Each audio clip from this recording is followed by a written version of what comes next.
एक बार मध्य प्रदेश के एक डीआईजी भक्त के पिता उनके साथ श्री बाबा के आश्रम आए। डीआईजी भक्त के पिताजी एक स्वतंत्रता सेनानी थे जिन्होंने आजादी की लड़ाई में अपना योगदान दिया था। वे बाबा से आजादी से पहले की पुरानी बातें करने लगे और त्रिकालदर्शी श्री बाबा उन्हें ऐसी कई रोचक बातें बताने लगे जैसे बाबा भी घटना स्थल पर मौजूद हों। बातों के मध्य में ही जब मंगल पांडे की बात छिड़ी तब अचानक ही बाबा गंभीर वाणी में बोलने लगे, बच्चा, मुझे मंगल पांडे पर गर्व है। मैं उसको अपना सच्चा शिष्य मानता हूं। बच्चा, वही मेरा शिष्य है। उसने अपने जीवन का बलिदान देकर मुझे सच्ची गुरु दक्षिणा दी।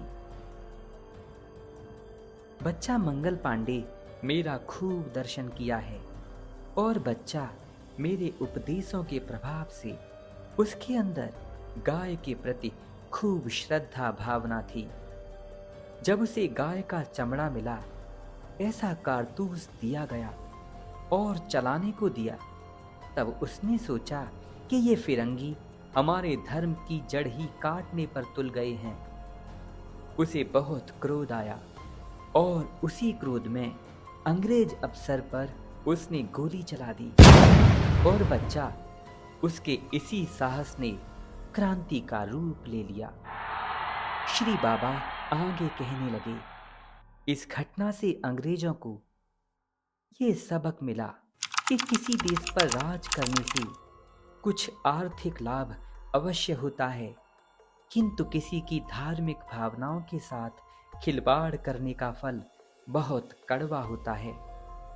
बच्चा, यदि अंग्रेज भारतीय लोगों के साथ बुरा व्यवहार नहीं करते तो भारतीय लोग इतना अधिक विरोध न करते।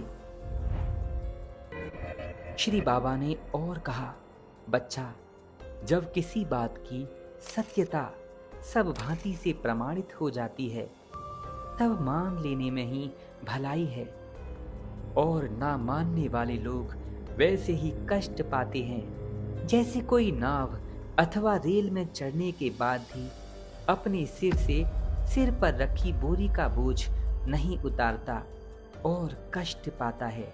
बच्चा, जब नाव में आ ही गया है तो अपने सिर पर रखी गटरी भी इसी में उतार दे। उसे सिर पर ढोते ढोते त्रस्त मत होता रहे। बच्चा, मैं त्रिकालदर्शी हूँ और मैं देख रहा हूँ कि गाय के कल्याण से ही भारत का कल्याण है और इसी में विश्व का मंगल है। बाबा यदा कदा आजादी के पूर्व की बातों में, उस समय की गाय से संबंधित बातों में मंगल पांडे का जिक्र कई बार किया करते। श्री बाबा के मुख से ये बात कही गई है। इसी से ये प्रमाणित होता है श्री बाबा अब के नहीं, कई वर्ष पहले के हैं।